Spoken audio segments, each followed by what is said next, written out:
বারে বারে আর আশা হবে না।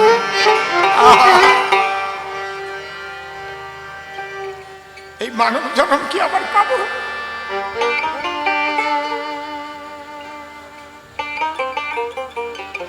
এমনও মানুষ জন্ম, এমনও মানুষ জন্ম,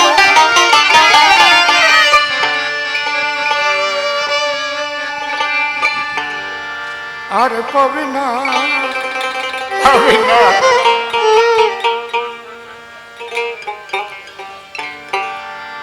বারে বারে। কারণ মানুষ হয়ে এসে যা করলাম, মানুষের কাজ করেছি কি? মানুষ কথাটার সঙ্গেই কিন্তু মানুষ নামের সার্থকতা আছে। মানুষ, আমি এমন কাজ করিনি তো যে আমার কাজে আমার মান নষ্ট করেছি। হুঁশ রেখেছি তো, তা যদি না রাখি তাহলে তো আমি মানুষ। তুমি ভেবেছ কি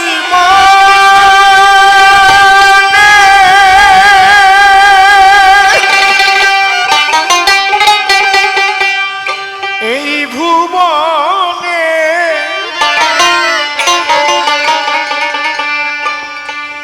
তুমি যাহা করে গেলে কেউ জানে না।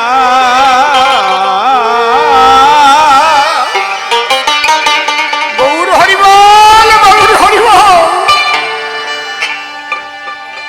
কেউ জানে না ভেবেছ? তুমি যাহা করে গেলে কেউ জানে না।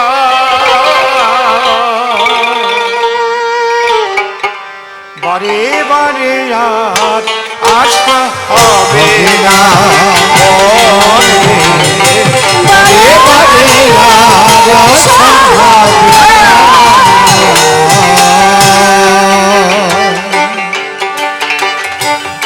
তুমি ভেবেছ কি বলে, এক্ষুনি ভাই ভেবেছ কি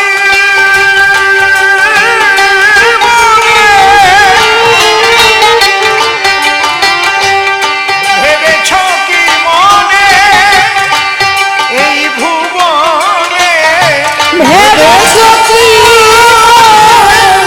এই ভুবনে তুমি যাহা করে গেলে কেউ জানে না। বারে বারে আর আশা হবে না, বারে বারে আর আশা হবে না। কি বলছেন পাগল? তুমি যাহা করে গেলে আসিয়া হেথা চিত্রগুপ্ত লিখে ধরিল খাতা। তুমি যাহা করে আসিয়া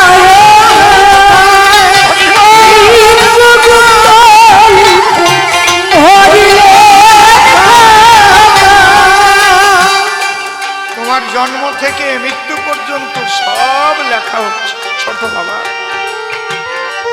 চিত্রগুপ্ত সবারটা লিখছে। তাহলে তার হার্ড ডিস্কটা কত বড়, কত পাওয়ারফুল। এই মহাবিশ্বের সমস্ত জীবের সবকিছু সেখানে লেখা থাকছে। ঠিক তোমার বিচারের সময় তোমারটাই ভেসে উঠবে। এই দেখো তুমি কি কি করেছো। আপনি কোন গুরুর শিষ্য আমার জানার দরকার নেই। আপনি হিন্দু না মুসলমান না খ্রিস্টান না বৌদ্ধ আমার জানার দরকার নেই। আপনাকে আমি দেখবো আপনি মানুষ হয়েছেন কিনা, মানে হুঁশ রেখে কাজ করছেন। আমার আলোচনা মুক্ত আলোচনা, আমি কখনো বদ্ধ আলোচনা শিখিনি আমার গুরুদেব ভগবানের কাছে।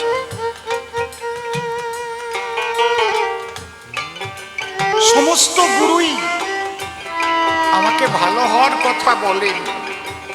কি মা, কোনো গুরু বলেন না যে তুমি খারাপ পথে চলো? আমি কি মেনেছি? এই জন্য বলছে গুরু মেনে লাখে লাখে শিষ্য মেলে না। গুরু আছে,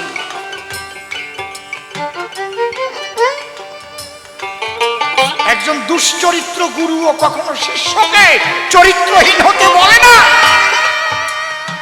বলে কি? তবে পার্থক্য কোথায়? চরিত্রবান গুরু হলে তার বাক্য সিদ্ধ হয়, তার কথায় ফসল ফলে। আমি যদি চরিত্রহীন হয়ে গুরুগিরি করি তাহলে আমার কথা শুনবেন। শ্রী শ্রী রামকৃষ্ণ ঠাকুরের কাছে এক বৃদ্ধা মা তার নাতিকে নিয়ে গেছে। ঠাকুর, কি? আমার নাতি শুধু চিনি খায়, চিনি খায়, আর রাত্রিবেলা ঘুমোতে পারে না, কিমিতে ঠোকায়, মানা করলে শোনে না। বলে তাই? মনিটরটা আর একটু দাও। মা, একটা কাজ করো, তুমি 10 দিন পরে এসো। 10 দিন পরে যখন নিয়ে গেছে, আবার বাচ্চাটাকে এনে বলছে, খোকা চিনি খেও না, চিনিতে কৃমি হয়, অল্প করে একটু খাবে, যাও মা। বলছে বা, এই কথাটা 10 দিন আগে বললেই তো হতো। বলে মা, 10 দিন আগে আমি চিনি খেতাম, আমি চিনি খাওয়াটা বন্ধ করেছি, তাই আমার কথা শুনবে না, তাই না হলে শুনবে না। বোঝা যাচ্ছে আমার কথা? একজন পতিতালয়ে, সেও আমার মা, যে পতিতালয়ে সে যদি এসে বক্তব্য দেয়, মা, নারীর একমাত্র সম্পদ হচ্ছে সতীত্ব, লোকে হাসবে না? হ্যাঁ রে বাবা, ওরে দেখলাম ওই শান্তিপুর পতিতালয়ে, আর সে কয় কি? সে জ্ঞান দিবার আইছে, বলবে না? বুঝতে পারছেন? এই জায়গাটা সদ্গুরু বিশেষ প্রয়োজন। তিনি সদ্গুরু, যিনি সতের সঙ্গে যুক্ত থেকে তার গুরু বাক্য অক্ষরে অক্ষরে রাখে। হরি বল, হরি বল।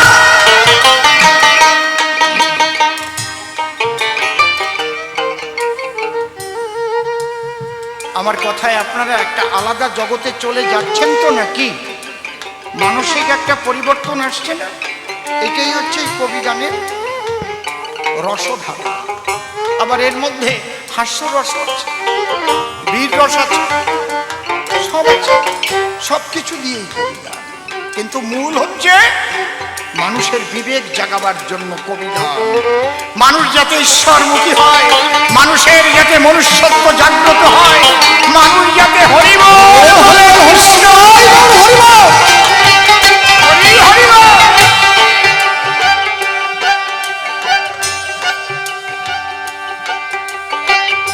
তুমি যাহা করে গেলে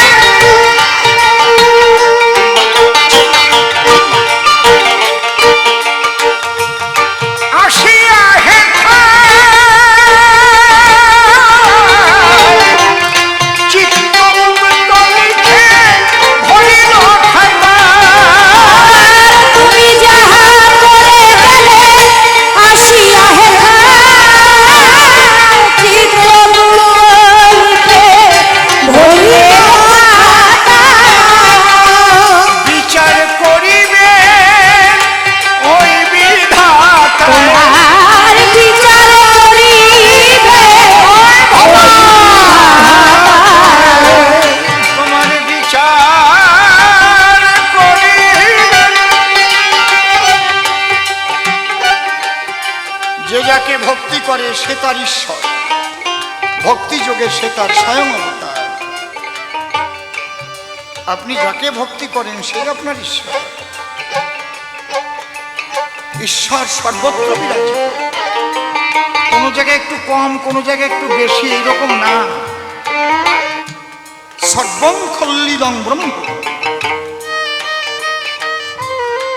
সর্বত পানিপাদম তৎসর্বত কৃষ্ণ মুখম সর্বত সুখিমল্লকে সর্বমামৃত তিষ্ঠ। এই জন্য লেখাপড়া শিখতে হবে, তাহলে তো বুঝতে পারবেন না কোথায় কি লেখা আছে। কেউ আপনাকে বলে দিল এখানে ঈশ্বর আছে, এখানে এই জায়গায় শুধু ঈশ্বর আছে। শিব শুধু তারকেশ্বরেই আছে গো, এখানে পূজা দাও আর আমাদের দক্ষিণা দাও। শিব শুধু তারকেশ্বর, যত্র জীব তত্র শিব, যত্র নারী তত্র গৌরী। এই জন্য বাবা গুরুচাঁদ ঠাকুর এসেছিলেন এই জায়গাটাকে মানুষকে উন্নীত করার জন্য। যদিও তোরা করিস ভিক্ষা, ছেলে মেয়েদের শিক্ষা, শিক্ষা সংহতি সংগ্রাম চেতনা, দলিতের মুক্তি নাই এই তিন বিনা, মরি কিংবা বাঁচি আমি তাতে ক্ষতি নাই, গ্রামে গ্রামে পাঠশালা গড়ে যেতে চাই। তোরা ছেলে মেয়েদের ভিক্ষা করেও শিক্ষিত কর, তা নাহলে বুঝতে পারবে না কোথায় কি লেখা আছে। আমাকে বায়না করতে এসে একজন বলছে আমাদের না যেখানে গান হবে ওটা জাগ্রত কালীবাড়ি, অসীমবাবু। আমি বললাম টাকা কম দেবার জন্যে খালি খালি আপনাদেরটা জাগ্রত কইয়েন না, মা সব জায়গায় জাগ্রত। আমি ভবার চালা, বুঝতে পারছি। তাহলে চণ্ডী কেটে দেন, যা দেবী সর্বভূতেষু শক্তি রূপেণ সংস্থিতা নমস্তস্যৈ নমস্তস্যৈ নমস্তস্যৈ নমো নমঃ। চণ্ডীতে কি লেখা? তাহলে সেই শক্তি সব জায়গায় বিরাজ, যা দেবী সর্বভূতেষু শক্তি রূপেণ সংস্থিতা। আর আপনি বলছেন আপনারটা জাগ্রত আর সবার কালীবাড়ি কি ঘুমন্ত? মা সবসময় জেগে আছেন। যে ভক্তের ভক্তিতে জাগ্রত হয় মা তার কাছেই দেখা দেয়।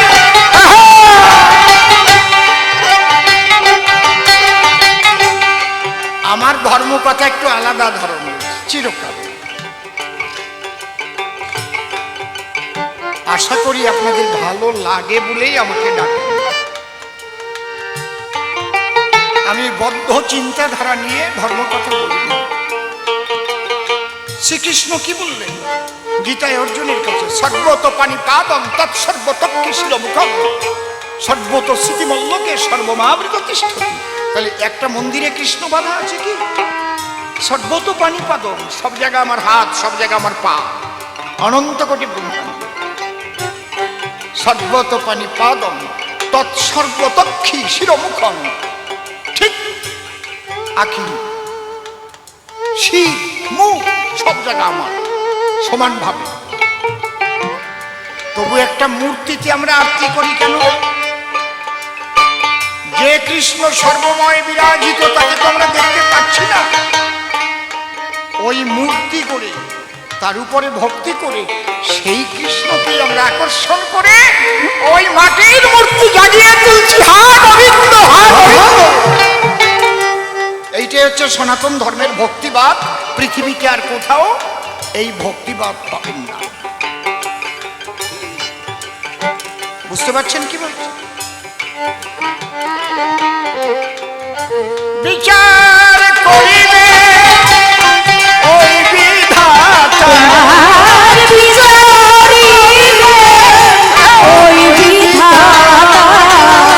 তার কাছে ফাঁকি ঝুঁকি, তার কাছে ফাঁকি ঝুঁকি কিছু চলে না।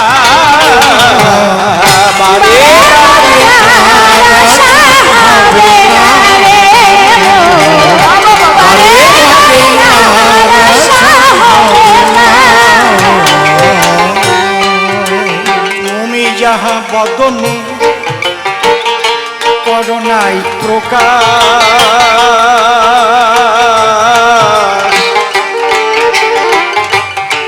অপ্রকাশ তার কাছে কি সর্বনাশ।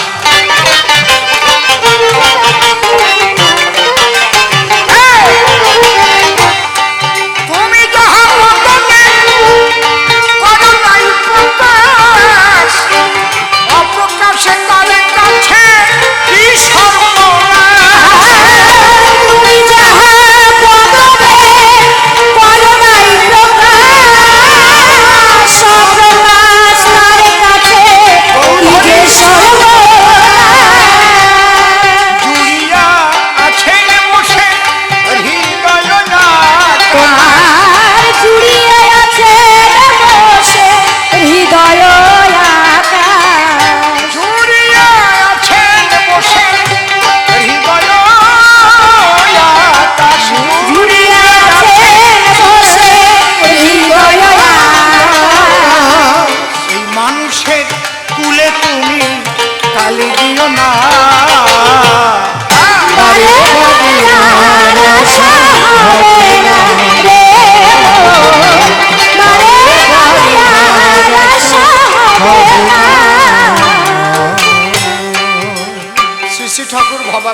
শেষে কি বললেন?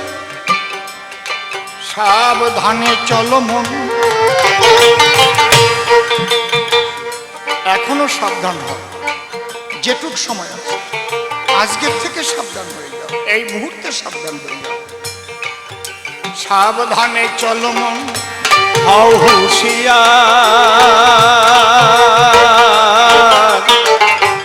বেলা তো ডুবিয়া যায়, আসে অন্ধকার।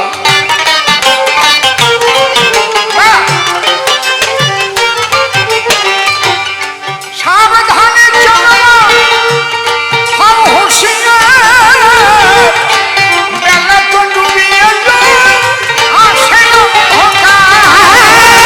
সাবধানে চলো হও হুঁশিয়ার, বেলা তো ডুবে যায়, আসে এই মানুষই দেবতা হয়, হয় অবতার। মানুষই দেবতা হয় এই মানুষই পূজা পায়, আবার এই মানুষ লাঠি ঝাঁটা খায়। কিসের জন্য? তার কর্মগুণ কর্মদোষ। মানুষই দেবতা হয়, হয় অবতার। মানুষই দেবতা হয় ঠাকুর বাবা কহে চোখ মেলে চেয়ে দেখো না, বাবা কহে চোখ মেলে চেয়ে দেখো না। হরি হরি বল, হরি হরি বল।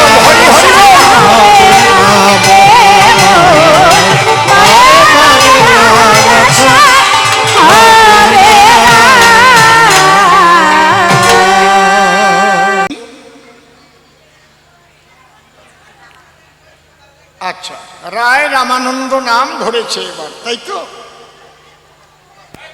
আপনারাও ভোলেননি কভু, আর আমাকে করেছে শ্রীমান মহাপ্রভু, যিনি ভাবসাগরে হাবুডুবু খেতেন সর্বদাই। সেই মহাপ্রভুর ভূমিকা দিয়া সে রায় রামানন্দ হইয়া আজ কয়েকখানি প্রশ্ন দিয়েছে দাঁড়াইয়ে সভায়। আপনাদের আছে জানা, এরকে বলে সাধ্য সাধন তত্ত্বের আলোচনা। এ আলোচনা মোটেই সহজ না, না গেলে গুরু ঘরে সবাই কি তা বুঝতে পারে? একটু গুরু কৃপা না হলে পরে বোঝা মোটেই সম্ভব না। তবু অন্তরে আমার আছে ভাবো, মহাপ্রভুর ভূমিকা নেব, গুরু কৃপায় চেষ্টা করব সহজ সরল ভাবে করিতে বর্ণনা। এইবার তার কল্পনা অনুপাতে আমি দাঁড়াইয়ে সভ্য সভাতে প্রথমেই জোর হাতে শ্রীমান মহাপ্রভুর শ্রীপাদ পদ্মে প্রণাম করি দান। কোথায় তুমি মহাপ্রভু? জীবনে তোমায় দেখিনি কভু। আমি একজন অন্ধ নরাধম, এই বিশ্ব বিদ্যমান। কবি গান গাইবার তরে দাঁড়াইয়েছি আজ এই আসরে। তোমার ভূমিকা গ্রহণ করে কথা বলবার মতো শক্তি আমার নাই।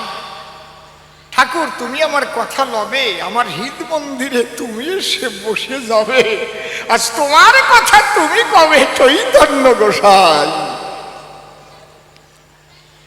আমি তার উপরে দিলাম ভার, তারে করলাম কর্ণধার। কাব্য সিন্ধু হব পার, অন্তরের একান্ত আকিঞ্চন।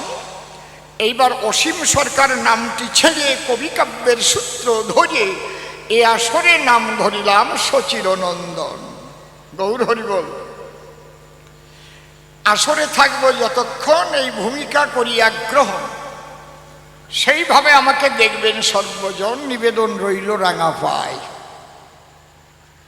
এবার যেসব প্রশ্নপত্র সভা মাঝে করল অত্র, রামানন্দ এসে সাধ্য সাধন তত্ত্ব জানিবার ইচ্ছায় আমি গিয়েছিলাম রামানন্দের ধারে সাধ্য সাধন জানবার তরে। রামানন্দ তার জবাব দেয়। ওই জবাব শোনার পরে আমি মাঝে মাঝে বাহ্য হয় উত্তম বলেছিলাম তারে। এখন উল্টেই আমারে প্রশ্ন করে, যে বাহ্য হয় আর উত্তম তুমি বললে কিসের দায়? এরে কয় কি তা দেখেছেন? হায় রে আমার কপাল রে, চোর চুরি করতে যাইয়া এখন সে নিজের চাদর গেছে হারাইয়া। আমি এসেছি তত্ত্ব কথা জানবার আশায়, উল্টাইয়া রামানন্দ রায় রসিক হলেই এমন হয়। এই জন্য বলছে হরিনাম কৃষ্ণ নাম বড়ই মধুর, যে জন কৃষ্ণ ভজে সে বড় চতুর। তাই সেই চতুর মানুষ রামানন্দ রায়, যারা হয় সেই প্রেমের চতুর, তারা অত সহজে মালামাল করে না ফতুর। গৌর হরিবল, বুঝতে পারছেন? দুই এক কথাই ইঙ্গিতে বুঝেন। যার নাম রায় রামানন্দ, ভেতরে ভরা সেই আনন্দ, তার সঙ্গে হবে আজ প্রেম সম্বন্ধ, সেই করিতে দ্বন্দ্ব, উল্টাইয়ে প্রশ্ন দিয়েছে আমায়। ডাক দিয়ে বলে তাই তোমার কাছে শুনতে চাই, হে চৈতন্য গোসাই, তুমি আমাকে প্রশ্ন করলে উত্থাপন, তোমার প্রশ্ন অনুসারে গীতা গ্রন্থ ধরে ধরে আমি তার জবাব করলাম নিরূপণ। প্রভু কহে পরশলোক সাধ্যের নির্ণয়, রায় কহে স্বধর্ম আচরণে বিষ্ণু ভক্তি হয়। তুমি এগুলোকে বাহ্য বললে কিসের দায়? রামানন্দ রায়, তুমি আমার বন্ধু বটে, আমি বলি তোমার নিকটে। আমি তো জানি তোমার পরিচয়, সে কথা বলি খুলে, তুমি বৃন্দাবনে বিশাখা সখী ছিলে। সেই ব্রজমণ্ডলে কত লীলে হয়েছে সেই জায়গায়, তোমারে আমি চিনিছি। শুধুই কি তোমার কাছে এসেছি? আমি তোমার কাছে কৃষ্ণ কথা শুনতে আসি, তোমার একান্তে বসি। তুমি বিষ্ণু ভক্তির কথা বললে কিসের দায়? আমার কাছে বলো দেখি, লীলার দেশে কৃষ্ণ বিষ্ণু কোনোদিন এক হয় নাকি? বলো। তত্ত্বের ঘরে যদিও এক, লীলার দেশে থাকে ফাঁক। কথা শুনে লেগে যাবে তাক, কারণ বিষ্ণু হচ্ছে ঐশ্বর্যের কর্তা বলে ভাগবতে গায়, আর মাধুর্য মণ্ডিত যিনি স্বয়ং কৃষ্ণ চিন্তামণি গিরিধারী লাল, আমি প্রণাম জানাই তার পায়। আপনারা দেখবেন বিষ্ণুর কয় হাত? বলেন কয় হাত? হাতে কি আছে? শঙ্খ চক্র গদা পদ্ম, আমি সভায় বলি অদ্য, কিন্তু যিনি কৃষ্ণ নীল পদ্ম, তার কয় হাত করি দর্শন? হ্যাঁ, দ্বিভুজ মুরলী বাঁশির কিশোর জানে সর্বজন। তাহলে তার হাতে কি ধরা আছে? কি আছে? হ্যাঁ, বাঁশি দইরা আনন্দ কইরা বাজাইতেছে নাকি? শঙ্খচক্র গদা পদ্ম আছে, কায়দাটা এই জায়গায়। কি বলবো আপনাদের ধারে শক্তি কিন্তু এক চরাচরে, কিন্তু লীলার দেশে ভিন্ন রূপ, সেই একই শক্তি ধরে। বুঝতে পারছেন কি বলছি? তাহলে আমি কৃষ্ণ কথা বলে শুনে হব বলে খুশি, আশা নিয়ে রামানন্দ তোমার কাছে আসি। তুমি বলো বিষ্ণুর কথা বললে কিসের দায়? আমি উল্টাইয়ে প্রশ্ন করি রামানন্দ রায়, দেখি যাবা কোন জায়গায় আজকে। কায়দা আছে, বুঝলে? ওই মায়েরা কয় আমার পেটে চাও, আমারে খাবার চাও। তুমি আমার উল্টাইয়ে প্রশ্ন দাও, আর তুমি বিষ্ণু ভক্তির কথা কও। হ্যাঁ, মারোয়ারি বুদ্ধি ধরিস নাকি? আপনারা মারোয়ারির দোকানে যাবেন কলকাতায়, ওরে বাবা, ওনাদের যা পেট, মনে হয় ফারাক্কার গেট। আসার কথা না মা, নড়তে পারে না, বাই কম আসলে একজন উঁচু করিয়ে ধরে এরকম। ওরে কয় পাদনি, মানে পাদাবার জন্য একজন থাকে আর কি। হাসার কথা না, মাঝে মাঝে কি একটু হাসির কথা কব? কি কব নাকি? ওই বুড়ো কয় হ্যাঁ হ্যাঁ, কায়দা কত বাবা। আরে মানুষ যদিও বুড়ো হয়, মন কি বুড়ো হয় নাকি মশাই? কারো বা বাইরে ফাঁকে, ভিতরে সবুজ থাকে, মনের বনের ফাঁকে ফাঁকে ডাকে কত দোয়েল চন্দনা। আমি বুড়ো হই এ তো কোনো সময় ভাবি না, তাই যদি ভাবতাম তাই সাদা চুলে কালা লাগাতাম। হরিবল হরিবল, কায়দা আছে। ঠিক বলছি না নাকি?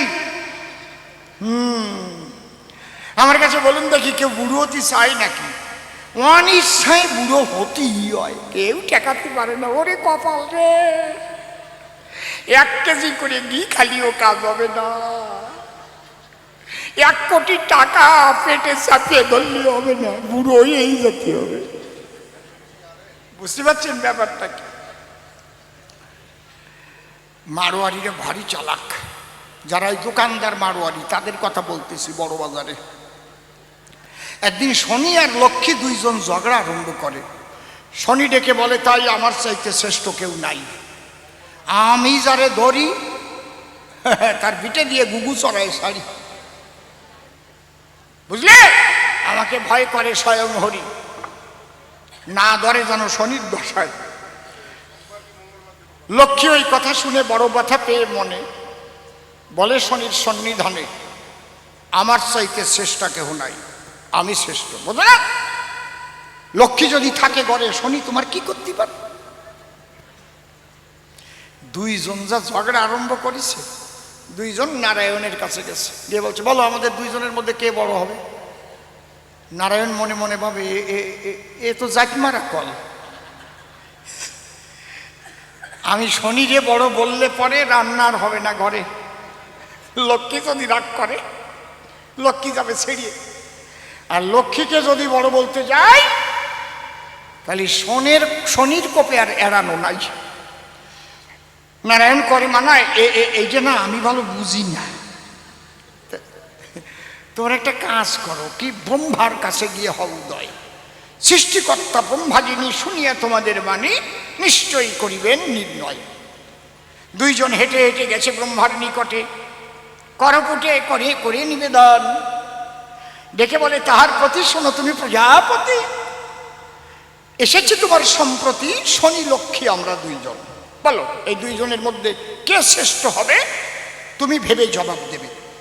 ব্রহ্মা কয়, আমার কাছে পাঠাইছে কিনা? কয় নারায়ণ। কয় নারায়ণ, জানতাম ন্যায় পরায়ণ, আর এই শয়তানি বুদ্ধি কি কারণ? আমি জানি না, শিবের কাছে যাও। এ জবাব আমি দিতে পারবো না, দিয়ে মরবো। দুইজন ধীরে ধীরে ওখান থেকে এসে ফিরে শিবের দরজায় এসে দিল দর্শন। ডাক দিয়ে বলে, ওগো সুলোপানি, আমরা এসেছি দুজনই, শ্রেষ্ঠ হবে কে তুমি করো নিরূপণ। কয়, আমার কাছে পাঠালো কে? বলে, ব্রহ্মাদেব। শিব তো বুঝে ফেলিছে হিসেব। কয়, দেখো আমিও ভালো জানি না, তাই যে বলতে পারে আমি পাঠাই দিচ্ছি তার ধারে। কোথায়? মর্তপুরে বড় বাজারে বড় পেট নিয়ে মারোয়ারি বসে আছে।